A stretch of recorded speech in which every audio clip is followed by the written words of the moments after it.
What's going on, everyone? Tech Me Out here, and in today's video we're going to be taking a look at what is on my iPhone 7 Plus.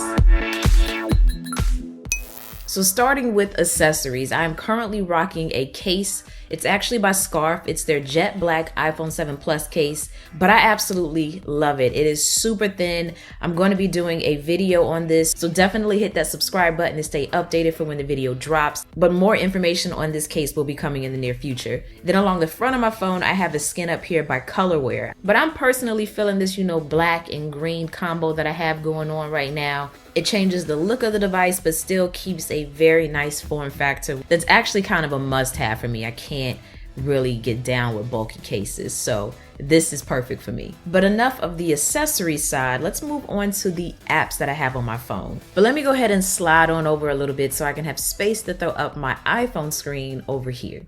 So now that I have up my iPhone screen, you can follow along with the apps that I'm showing. I'm not going to show each and every individual one, but only a few, but you can see them all over here. So social media wise, outside of YouTube, I'm also on Snapchat, Instagram, and Twitter. I tend to update all of you in terms of when I'm gonna drop a video, what you can expect next, and even some, behind the scenes of what I'm currently doing, whether that be a video or just simply enjoying life. You can follow me on any of those. I'm gonna link them down below as well as annotate them in the video. Now, when it comes to navigation, I use Google Maps. So that is my go-to GPS, primarily because I like the way it looks and also because of the traffic updates and things like that. I know other apps do that as well, but I've just been using Google for so long. I'm so used to it that I don't really want to use anything else. And then Dashlane, that is what I use to keep my passwords.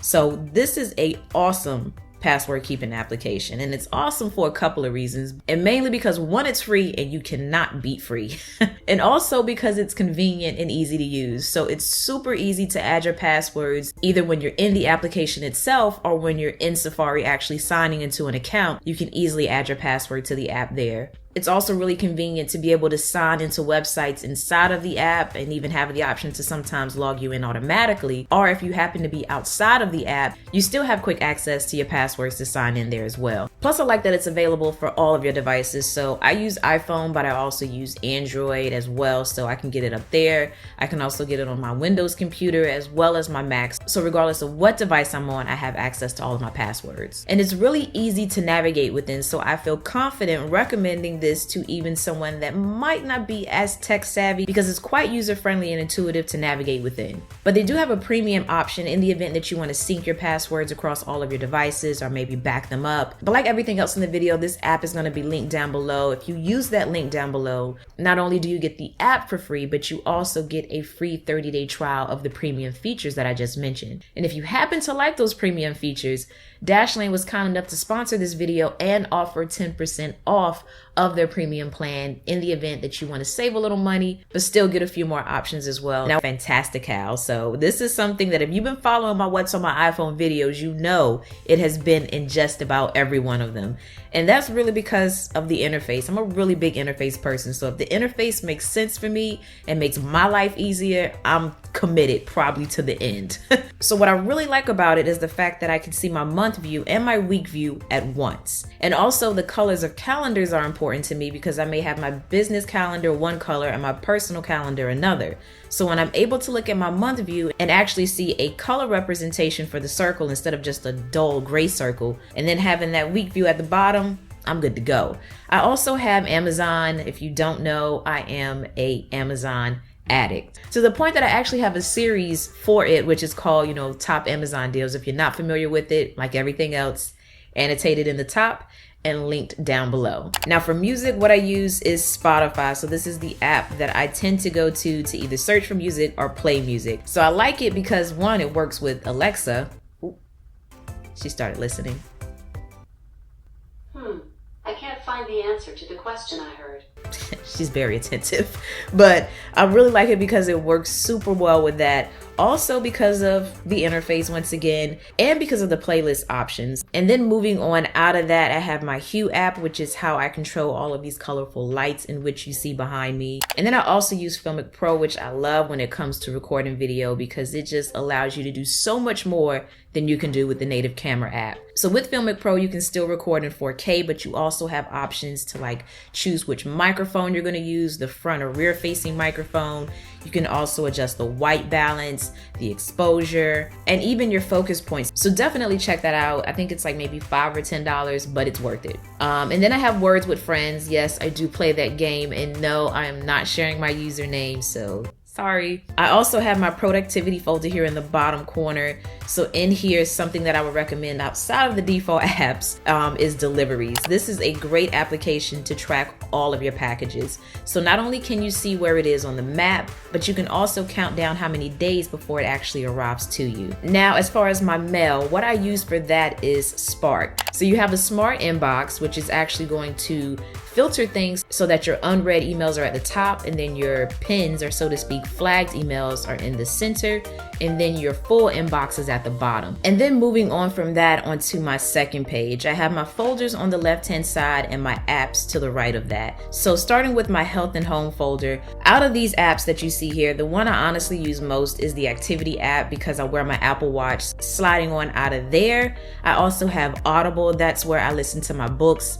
So I got spoiled a little bit with my trial of Audible, which I'm going to share with you as well down below, of course, in the description box like everything else. So when I was unable to read, I would just listen to a book instead, and I found it quite nice. It wasn't like a lecture, which is what I assumed that it would be originally, but it was more like somebody reading you, I guess, a bedtime story. I don't know. I really don't know how to compare it, but it was a lot better than what I thought it was going to be. You can check it out for yourself with that trial, or just pretend like I never said anything at all. But moving on from that one, we have nighttime. So nighttime is what I use as my bedside clock.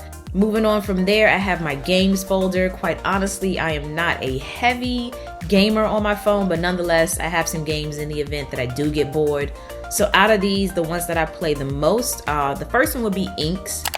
Inks is pretty much a pinball game. So it's basic pinball play, but instead of just hitting the ball to score points, you're actually hitting the ball to make it paint your screens. Then I also like Train Conductor.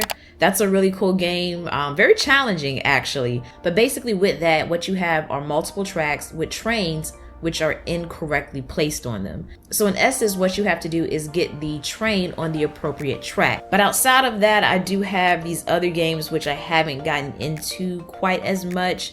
So if you're interested in seeing a best games video, hit the like button as well as comment down below. And speaking of the like button, let's see if we can get this video, this one right here, to 1,000 likes. Let's see how fast and if we can actually do that. So if you're enjoying the video thus far, go ahead and show us some love. Moving on from there, I also have Fandango. That is what I use to manage movies. So I'm a movie buff. I love checking out movies, and this is where I can go to see what's playing, what's coming out soon, and what theaters it's currently playing at. Now, right next to Fandango, I have GIF. This is my favorite GIF application. I don't search the web for GIFs. I just come here.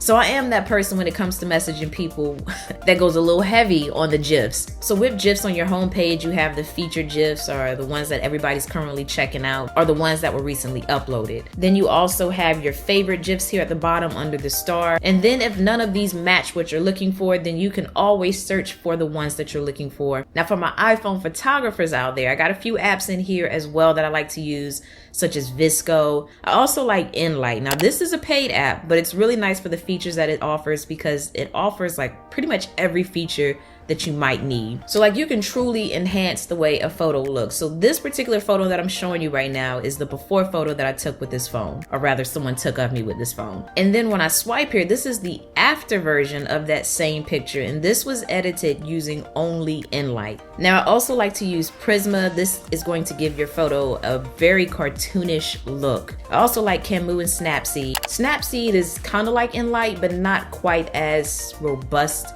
in terms of all the options you can use to edit a photo. So this here is a picture of me and my cousin. Hey Cam. So you have your editing options down here in the bottom right. When you tap on that, that's when you get your tools. So you can do all of these different things to your photo. And one in particular that you all might like is the selective tool, because that's going to let you choose a specific area of the photo and just manipulate how that looks. I also use GroupMe to communicate with people as well, and then Feedly to stay on top of all tech news. Then I have my utilities folder. I got a bunch of different things in here. Nothing I really care to mention aside from Kevmoji. Oh my God, his emojis are so funny. I love using them in my messages application. I think it's like 99 cents, but it is entirely worth it. His faces are priceless. Then I have my travel and social folder here. So like my utilities folder, I'm not gonna per se mention anything in here. You can just kind of get a glimpse and explore it yourself. As for wallpapers, and that includes the one on my phone right now, I got that from Vilium, or Vilium, I think that's how you pronounce it. So in this app, you got a ton of different high quality wallpapers, and they're split into different categories. When you tap on a category, of course, you select the wallpaper that you want.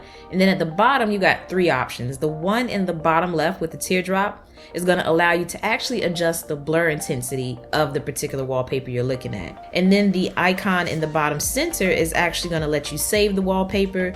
And then the eye in the bottom right is going to let you preview the wallpaper on your lock screen or home screen to get an idea of how it looks before you actually apply it. And then I have my shopping folder here. I'm not going to jump too much into that one either. Retail Me Not though, if you're not familiar with it, definitely download it. It is the ultimate application for coupons. I mean, my friends know this too. I will be in line about to check out, for whatever I'm going to purchase. But before I get to the register, I'll actually go into the app and check and see if there are any coupons. And I have saved quite a bit of money in doing that. So hey, you've been advised, go ahead and check it out, save you some coins as well. Now next to that folder, I have Timebox. So it's a little bit different than the native Photos app because what it does is it actually looks at your calendar to see what events you had on your calendar, and it starts to make albums for your photos based upon the events that you had on your calendar. So like I said, kind of similar to Photos, but just a little bit different, and one that I like and feel you all might like as well. Next up, I have IQ Boxy. I like to use this to scan my receipts. It's an app that I recently got into, but nonetheless, within here, you can scan your receipts. And not only will it scan your receipt, but it'll keep the original receipt and grab the information from it. And it organizes it in a way so that if you're trying to stay within a certain budget or monitor expenses for your business, you can easily do that using this particular app. So really nice for receipt tracking as well as budgeting. But outside of that, that really kind of concludes all the apps that I have on my phone. I think this video is probably long enough anyway. We are still on that road to 100K, so hitting the share button to help as well. That way other people can find out about the channel and join this ever-growing squad of Team TMO. So that's going to conclude this one. Till next time, as always, thanks for taking the time out to let me tech you out.